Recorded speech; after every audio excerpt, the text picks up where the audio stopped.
আসসালামু আলাইকুম।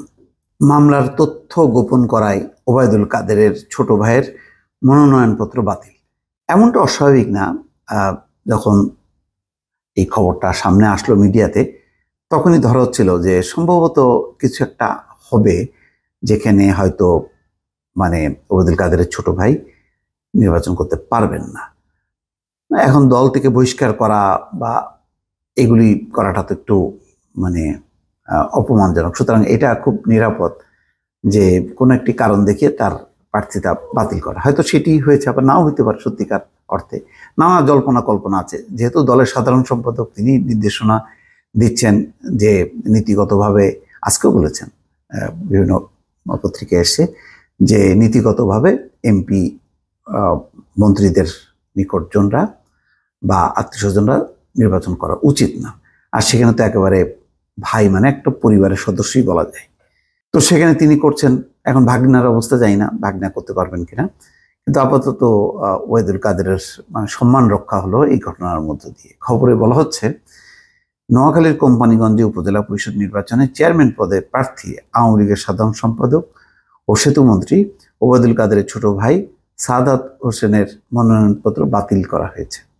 মনোনয়নপত্রের সঙ্গে জমা দেওয়া হলফনামায় ফৌজদারি মামলার তথ্য গোপন করায় এবং 13 নম্বর ফর্ম পূরণ করে জমা না দেওয়ায় আজ রোববার যাচাই বাছাই শেষে তার মনোনয়নপত্র বাতিল করা হয়।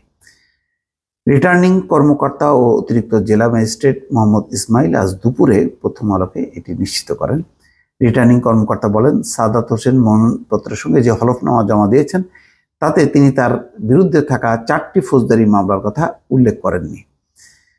এছাড়া 11C নামের ফর্মে তিনি তার আয় ব্যয়ের তথ্য উল্লেখ করেননি।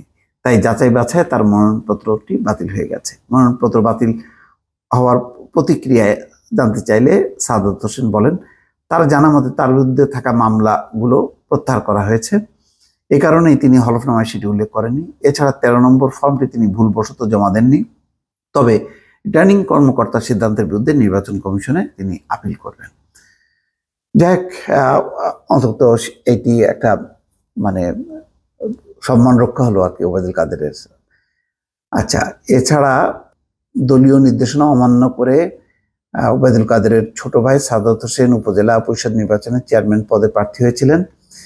তিনি ছাড়া এই উপজেলায় চেয়ারম্যান পদে প্রার্থী হন আরো 3 জন। তারা হলেন সেতুমন্ত্রী ছোট ভাই আব্দুল কাদের মির্জার সমর্থিত প্রার্থী গোলাম শরীফ চৌধুরী, সাবেক উপজেলা পরিষদের চেয়ারম্যান, উপজেলা আওয়ামী লীগের সাধারণ সম্পাদক মিজানুর রহমান এবং যুক্তরাষ্ট্র প্রবাসী আওয়ামী লীগ সমর্থক ওমর আলী। যাচাই বাছাই তাদের 3 জনের মনোনয়নপত্র বৈধ বলে ঘোষিত হয়েছে। যাক, এখন আবার দেখা যাচ্ছে যে কাদের মির্জা, তার সমর্থিত প্রার্থীটা গোলাম শরীফ চৌধুরী, তারটা টিকে গেছে। তার প্রভাব যে পড়বে না, কোনো না কোনোভাবে তাদের সবারই একটা প্রভাব থাকবে। এখন এই প্রভাবটা কতখানি প্রশাসন মোকাবেলা করতে পারবে সেটা এখন দেখার বিষয়।